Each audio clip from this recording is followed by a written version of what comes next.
daf ci am ñoo xam ne dañuy def populisme politique profito ci di construire seen aura politique di nax seen ay militants di leen embarquer ci kaw sos wax lu dul dëgg ak yàq der ak wax du sew ak waxi kasaw-kasaw ak waxi picc te loolu daf fee am populisme bi moom am na dafa am ñoo xam ne loolu mooy seen tasse de thé populisme matin midi soir live meeting rassemblement conférence de presse wala point de presse ak yàq der ak sos ak wax lu dul dëgg ba pare nag li ci gën a doy waar mooy ñooñu di wax loolu di tuumaal ay gor ak ay sénégalais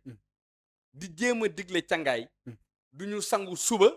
du ñu sangu ngoon ñoo balaa ngay digle cangaay da ngay set da ngay sangu ba pare te ñoom ñoo gën a doy waar kuy doy waar ba pare bu ñu jógee ŋàbb seen làmmiñ lal ko ni basang ci kaw mbedd mi ku ne ñu bëgg laa tuumaal ne ñoom ñoo set wecc weex tàll baax gën ñëpp te ñoo gën a dëng gën a doy waar gën a doy kéemaan loolu dafa war a arrêté ci réew mi loolu da xanaa opposition bee ko waaw mais non man wax dëgg yàlla daf ci am rek ay acteurs politiques yoo xam ne dañoo war a arrêté di sosal nit ñi ku wax ñu tafaare la ay saaga dem nañu ba kilifa diine ay xalif généraux pour la première fois dans l'histoire politique du Sénégal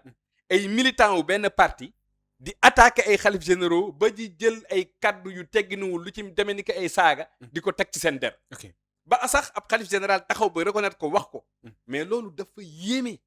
te loolu ba tey mi ngi am képp ku wax ñu génn defal la ay saaga ci réseaux sociaux yi yàq sa der ba pare sosal la jël sa image taf ko coller la montal la ay vidéo sosal la sos wu ne weng lépp pour jaxase ay xelu nit pour embarquer ay nit foog ne boo yàqee deru doomu aadama yow ci ngay amee popularité loolu defe naa ni képp kuy jullit wala ngay nit tout simplement war nga xam ne yàq der ak wax lu dëgg ak tegal tuuma as gor lu doy waar la lu diis la ci bàkkaar mais nag malheureusement Sénégal loolu moo fi xew te loolu dañ ciy war a def taxaw seetlu tamit état bi tamit jël ci ay responsabilités am homme politique yi tamit vraiment gën a nekk ay responsable te xam ne sos ak tuuma ak yàq der voilà mun na leen xëy na servir pour un petit temps mais parce que Abraham Lincoln neewoon na on ne peut pas tromper une partie du peuple tout le temps on peut tromper une partie du peuple tout le temps et tromper le peuple une partie du temps mais on ne peut pas tromper tout le peuple tout le temps Abraham Lincoln nee na mun nañoo nax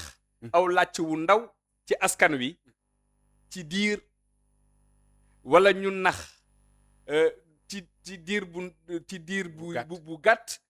askan wi yëpp mais mënuñoo naxandoo askan wi yëpp ci jamono ju ne loolu ñoom dañ ko war a xam te xam ne nag sos ak wax lu dëgg jëmalewul réew kanam te amul njeexital ci askan wi ak ci réew mi ñu war a delloosiwaat dafa gën a defaraat jikko yi war a mun a nawlantewaat te xam ne Sénégal dëkku jàmm la benn bopp la kenn mënu koo xar ñaar te suñu mag ñu baax ñi yaa ko wax sànq dañoo am lu ñu liggéey ci réew mi te Sénégal mun naa jeng waaye du daanu te képp ku ko bëgg a taal yaay tàkk képp ku ko bëgg a yàqu it yaay yàqu